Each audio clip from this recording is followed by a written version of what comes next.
الحمد لله الحمد لله رب العالمين الصلاة والسلام على رسول الأمين وعلى آله وصحبه أجمعين أما بعد.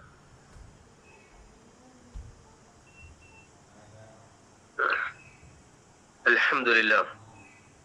അല്ലാഹു സുബ്ഹാനഹു വ തആല നമ്മളെല്ലാവരെയും അനുഗ്രഹിക്കുമാറാവട്ടെ. ആമീൻ.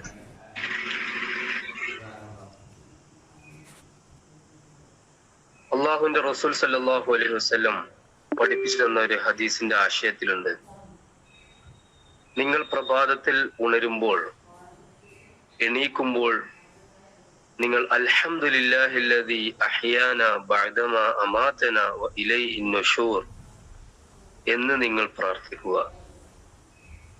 അള്ളാഹുവിന്റെ റസൂൽ സല്ലല്ലാഹു അലൈഹി വസല്ലം പഠിപ്പിച്ചു തന്ന ഒരു ദുആയാണ്, പ്രാർത്ഥനയാണ്. ഒരു മുസ്ലിമിനെ സംബന്ധിച്ചിടത്തോളം ഈ ദുആ എന്ന് പറയുന്നത് വളരെ പ്രാധാന്യമുള്ള ഒരു പ്രാർത്ഥനയാണ്. ഇതിന്റെ ആശയം ഇതാണ്: അൽഹംദുലില്ലാ, അള്ളാഹുവിന് ഏറ്റവും സ്തുതിയാണ്. അല്ലദീ അഹ്യാനാ ബഅദമാ അമാതനാ, ഒരു മരണത്തിന് ശേഷം എന്നെ ജീവിപ്പിച്ച അള്ളാഹുവിന് സ്തുതിയാണ്. വ ഇലൈഹി നുശൂർ, പ്രഭാതത്തിലേക്ക്. അതായത് നമുക്ക് അറിയാവുന്നത് പോലെ തന്നെ നമ്മൾ രാത്രി കിടക്കാൻ വേണ്ടി ബെഡിലേക്ക് പോകുമ്പോൾ സത്യത്തിൽ നമ്മൾ മനസ്സിലാക്കിയത് പോലെ തന്നെ അത് ഒരു മരണത്തിലേക്കാണ് നമ്മൾ പോയിട്ടുള്ളത്. സുദീർഘമായ 6 മണിക്കൂർ അല്ലെങ്കിൽ 7 മണിക്കൂറിന് ശേഷം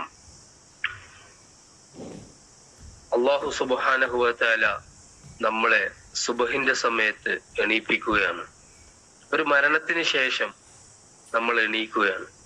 ആ എണീക്കുന്ന സമയത്ത് അള്ളാഹുവിന്റെ റസൂൽ സല്ലല്ലാഹു അലൈഹി വസല്ലം പഠിപ്പിച്ച ഒരു ദുആയാണ്. മരണത്തിന് ശേഷം ജീവിപ്പിക്കുന്ന, ഉണർത്തുന്ന, തട്ടി ഉണർത്തുന്ന അള്ളാഹുവിന് ഏറ്റവും സ്തുതി എന്നാണ് നമ്മൾ അതിലൂടെ പറയപ്പെടുന്നത്. ഇതിന്റെ ആശയം ഇതാണ്: ഒരു സംഭവം പറയാറുണ്ട്. നമ്മൾ കിടന്നുറങ്ങുന്ന സമയത്ത് പിശാച് 3 കെട്ടിടുന്നുണ്ട്. ഒരു 3 ലോക്കാക്കി നമ്മൾ മാറ്റുന്നുണ്ട് ഒരു മനുഷ്യന്. ആ 3 ലോക്ക് പൊട്ടിക്കുക എന്നുള്ളതാണ് ഒരു മുസ്ലിമിനെ സംബന്ധിച്ചിടത്തോളം ഉചിതമാവുന്നത്. രാവിലെ സുബഹി നമസ്കാരത്തിന് വേണ്ടി എണീക്കുമ്പോൾ ആദ്യം തന്നെ അള്ളാഹുവിന്റെ റസൂൽ സല്ലല്ലാഹു അലൈഹി വസല്ലം പഠിപ്പിച്ച ഈ ദുആ പറയുന്നതോടുകൂടി ആ ഒരു കെട്ട്, ഒന്നാമത്തെ കെട്ട് അഴിയുന്നതാണ്. അൽഹംദുലില്ലാഹില്ലദീ അഹ്യാനാ ബഅദമാ അമാതനാ വ ഇലൈഹി നുശൂർ. അതിനുശേഷം അവൻ ഒളു എടുക്കുന്നു. നമസ്കാരത്തിന് വേണ്ടി ഒളു എടുക്കുമ്പോൾ രണ്ടാമത്തെ കെട്ടും, പിശാചിന്റെ രണ്ടാമത്തെ കെട്ട് അഴിയുന്നു. മൂന്നാമത്തെ കെട്ട് അഴിയുന്നത് അവൻ ഒളുവിന് ശേഷം 2 റക്അത്ത് സുന്നത്ത് നമസ്കരിക്കുന്നതോടുകൂടി മൂന്നാമത്തെ കെട്ടും അഴിയുന്നു. ഇങ്ങനെ പിശാച് ഉറങ്ങാൻ വേണ്ടി കിടക്കുമ്പോൾ ഒരു 3 കെട്ടിടുന്നത് നമ്മൾ രാവിലെ എണീക്കുമ്പോൾ അത് പൊട്ടിച്ചിട്ട് വേണം, അഴിച്ചിട്ട് വേണം നമ്മൾ പ്രഭാതത്തിലേക്ക്, ഇലൈഹി നുശൂർ, പ്രഭാതത്തിലേക്ക് ഉണരുവാൻ വേണ്ടി പോകുമ്പോൾ. ഈ ഒരു അർത്ഥത്തില് നമ്മൾ ഈ ചെറിയൊരു ദുആ മനസ്സിലാക്കി പഠിച്ച് അതിന്റെ അർത്ഥത്തോടു കൂടി മനസ്സിലാക്കി ഉണർന്ന് നമ്മൾ അള്ളാഹുവിന്റെ ഭവനത്തിലേക്ക് നമ്മൾ സുബഹി നമസ്കാരത്തിന് വേണ്ടി ചെന്നെത്തുകയും വേണം.